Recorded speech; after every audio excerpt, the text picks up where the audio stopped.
Shalom Bapak Ibu. Sejujurnya sudah dari kemarin saya kalau boleh menghindar gitu ya Bu, maafkan Ibu. Saya menggantikan Ibu Deborah Puji karena beliau masih di Arab. Jadi infonya sebenarnya baru kemarin, jadi dadakan banget. Aduh haleluya gitu kan. Aduh Tuhan gitu ya. Saya berulang kali chat Liani, sejujurnya pengakuan dosa Ibu maafkan. Aduh saya kayak mau ke belakang, aduh gimana Tuhan mau bicara apa gitu ya. Tapi Tuhan bilang gini, selevel kamu kalau meletakkan apa yang Tuhan taruh dalam hidupmu, kamu akan bisa kehilangan seterusnya. Saudara, aduh Tuhan gitu ya. Saya dari usia, dari apa, ya termasuk lama lah di Mahanem ya. Ibu tahu saya adalah angkatan pertama suhu di worshiper gitu ya. Bapak Ibu, saya doa. Tuhan tiba-tiba ingatkan, bukankah ini masih dalam masa Rosasana? Tapi iya Tuhan kan sebentar lagi mau Yom Kippur kok Tuhan. Masa pendamaian dan penetapan. Tuhan bilang iya beberapa hari udah mau selesai. Kita masuk Oktober nanti Yom Kippur ya.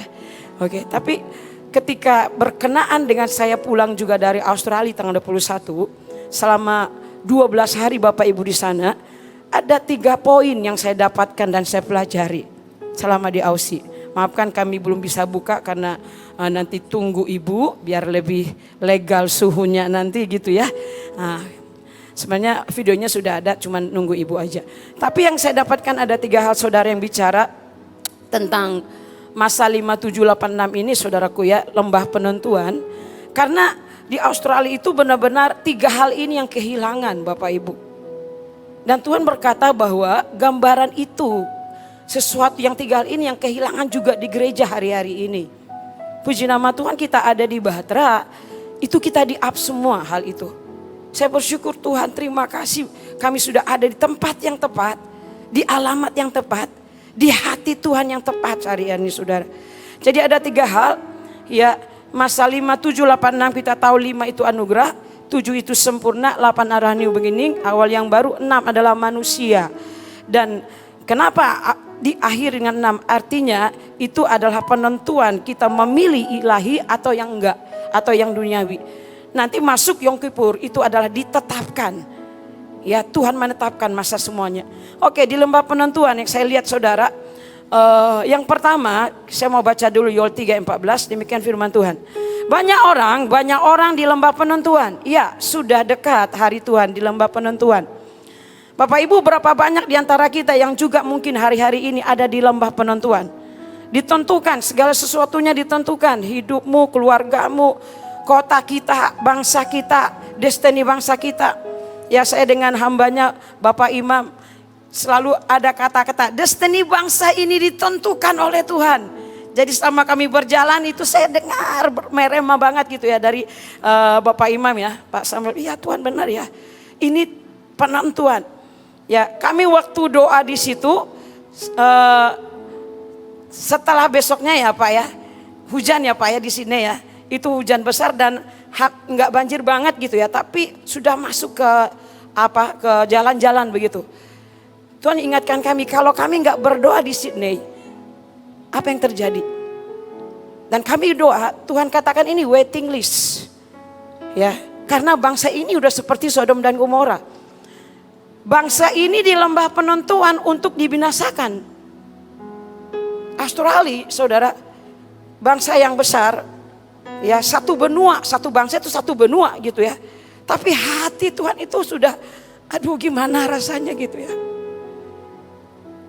Tuhan berkata hari-hari ini kita dihadapkan pada cinta yang sesungguhnya atau cinta yang palsu yang kita berikan ke Tuhan. Jangan bilang oh ya saya cinta saya. Enggak, banyak orang kok di gereja yang sudah memberikan cinta yang bukan sejati di hadapan Tuhan. Saudara, firman Tuhan saya mau catat lagi sekali di sini dikatakan. Yang pertama, cinta di lembah penentuan. Matius 22:37. Love God, love people. Bapak Ibu, di jaketnya STT itu ditulis love God, love people ya. Dan ketika kami pakai itu waktu doa keliling di Paramata ya, di kapal itu ada satu saya tahu itu ya gay gitu ya. Mereka lihat saudara.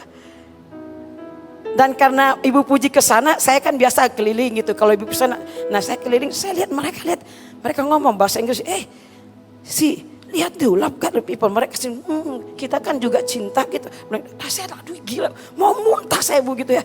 Mereka pelukan, mereka ya kita kan mencintai, kita kan, dalam hati saya, kok salah ya, cintanya itu salah. Fake love, cinta yang sesat gitu ya, cinta yang salah penetapannya. Ada banyak orang yang mencari cinta di dunia ini, tapi dapatkan apa? Cinta palsu. Cinta yang bukan yang sesungguhnya yang Tuhan mau. Saudara, kalau dikatakan kalau engkau hari ini melayani tidak dengan cinta, apa bedanya engkau dengan mereka? Mereka pun melakukan itu. Ya, saya di Yohanes 6 ayat 33 dikatakan, sebab jikalau kamu berbuat baik kepada orang yang berbuat baik kepada kamu, apakah jasamu? Orang-orang berdosa pun berbuat demikian, saudara. Tiba-tiba melihat pasangan itu, ayat ini diingatkan. Iya ya, mereka pun saling mencintai loh, mengasihi, berkorban, melakukan yang terbaik buat pasangannya. Ya kan, mereka lakukan. Tapi Tuhan bilang ini, apakah kamu juga mau mengasihi mereka? Apakah engkau mau mengasihi orang yang selayaknya tidak layak untuk dikasihi? Ketika engkau ingin membalas sesuatu yang melukai hatimu, tapi Tuhan bilang, kalau engkau tidak bisa membalas dengan kebaikan, sama aja dengan mereka. Gak ada perbedaan antara kita dengan mereka. Mereka pun melakukan jauh lebih baik, jauh lebih kasih loh. Tapi fake love, tapi bukan cinta yang benar. Ya, ini yang pertama Tuhan kasih. Ya, yang kedua saudara, enggak lama, 3 poin ini yang Tuhan ingatkan sehari-hari ini saudara. Iman di lembah penentuan, Ibrani 10:38. Tetapi orangku yang benar akan hidup oleh iman. Amin. Dan apabila ia mengundurkan diri, maka aku tidak berkenan kepadanya. Saudara, ini pertanyaan buat masing-masing saudara dan saya khususnya saya. Ya, kita semua juga. Ya, kalau kita mengundurkan diri dari peperangan, mengundurkan diri dari kesesakan, mengundurkan diri dari kondisi yang engkau hari-hari ini hadapi, dan kau berkata sudahlah aku tidak kuat lagi. Saudara, berapa kali juga saya dalam kondisi seperti ini jujur. Ya, saya berulang kali bilang sama pemimpin saya, Bu, saya udah nggak kuat kayaknya di menara ya. Ya, gitu mungkin ibu juga. Aduh, Tuhan bilang ingatkan firman ini. Saya nggak tahu berapa banyak di antara bapak ibu saudara yang engkau juga dalam kondisi seperti ini. Sudah sebenarnya saya nggak kuat untuk melanjutkan pelayanan, nggak kuat melanjutkan ada di dalam keluarga. Ya, apapun yang kau hadapi, tetaplah kekuatan bertahan juga saya katakan itu adalah iman, saudara. Ya, kekuatan bertahan itu iman loh. Kalau engkau nggak punya iman, kau nggak punya kekuatan untuk bertahan, melangkah dan maju dengan Tuhan. Itu yang saya hadapi. Di lembah penentuan bicara seberapa kekuatanmu untuk meng-counter segala sesuatu. Hadapi raksasamu, kesulitanmu. Jangan pernah mundur ketika orang menolakmu, memperlakukanmu dengan tidak adil. Suamimu menyakitimu, hadapi. Anakmu mengecewakan engkau, hadapi dengan iman dari Tuhan. Bukan engkau yang bicara, Roh Tuhan yang ada dalam hidupmu. Ya saudara, apa yang saya hadapi bukan sekedar ini adalah pengetahuan, tapi kesaksian hidup. Saudara tahulah mungkin hampir 90-100% di Mahanaim tentang hidup saya. Ya, saya punya anak yang pertama itu haleluya 12 kali Bapak Ibu jatuh bangun narkoba saudara. Ya, pertama saya menghadap Panglima, saya nggak tahu mau diapain anak saya. Ibu bilang kirim ke penai Enarotali. Susah banget ngomongnya ya. Saya aduh Tuhan, ini anak sejujurnya saya sudah hopeless gitu ya. Dan akhirnya Tuhan, karena dia nggak pulang-pulang saudara. Pulang-pulang nanti udah 1 minggu, 2 minggu dalam keadaan haleluya gitu ya. Udah nggak jelas, udah ingus kemana-mana. Kemudian nanti di depan pintu paginya baru saya lihat udah terkapar begitu anak saya. Dan hati ini pendoa loh, anaknya begitu, coba bayangkan ya. Kalau secara manusia, gimana sih doanya enggak melepaskan orang, bisa anaknya kagak gitu. Aduh Tuhan. Nah, iblis dengar ya. Sampai hari ini pun aku kuat bukan karena kekuatanku. Tuhan yang akan mengurus itu. Dan singkat cerita saudara, anak saya ada di Narotali dan pernah juga balik dan hari ini balik lagi ke sana. Dan Tuhan melakukan yang ajaib. Amin. Saya tahu bukan pekerjaan manusia. Saya tahu bukan saya. Tapi saya tahu itu Tuhan. Ketika engkau berkata, iya aku mau bertahan dan terus bertahan dan menghadapinya. Saya bilang, iblis engkau selesai dengan anak saya. Kau tidak bisa mengambil alih apapun dalam keluarga saya. Dan puji Tuhan saudara kasih. Ya, dia sering kasih saya sharing firman.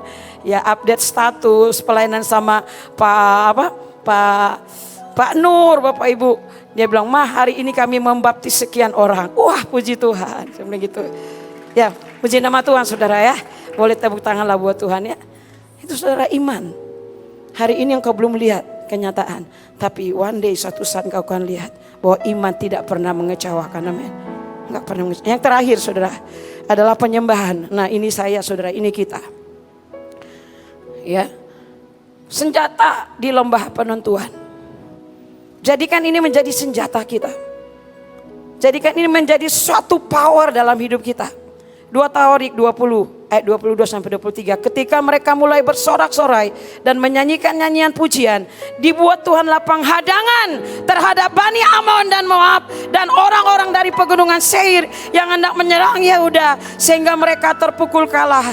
Ayat 23, lalu Bani Amon dan Moab berdiri menentang penduduk pegunungan Seir, hendak menumpas dan memunahkan mereka. Segera sesudah mereka memisahkan penduduk Seir, mereka saling membunuh. Saudara, hari-hari ini kita terus di-upgrade dalam penyembahan. Bangun mesbah. Mesbah apa yang mau kita bangun? Pribadi dan keluarga. Ini gak boleh berhenti saudara. Kita ada di Mahanaim, kita ada di Batra. Tapi sama bertanyakan, apakah engkau punya mesbah keluarga dan pribadi? Ini perlu. Kalau kita gak punya, mari kita bertobat. Bangun mesbah hidupmu, keluarga atau pribadi masing-masing. Amin saudaraku. Amin. Sedikit lagi saudara. Saya mau baca tentang Kisah Rasul 16:25 tentang Paulus dan Silas. Tetapi kira-kira tengah malam Paulus dan Silas berdoa dan menyanyikan puji-pujian kepada Allah, dan orang-orang hukuman lain mendengarkan mereka. Kita tahu firman Tuhan di sini, ketika itu Tuhan melepaskan Paulus dan Silas dari penjara. Saya nggak tahu penjara-penjara apa yang masih ada. Yuk tanya yuk dalam pribadi masing-masing. Ada penjara ketakutan, ada penjara kegagalan, ada penjara-penjara kesakitan. Ya, beberapa waktu yang lalu di Maliga ibu bilang, Evi kamu tuh banyak sumbatan, cabut. Saya bilang, iya Tuhan, cabut. Kesakitan, masa lalu, trauma, wah cabutin semua. Hari ini masih terus beresin saudara. Amin. Sepakat, amin. Baik, mari kita bangkit berdiri atau saya serahkan kepada ibu.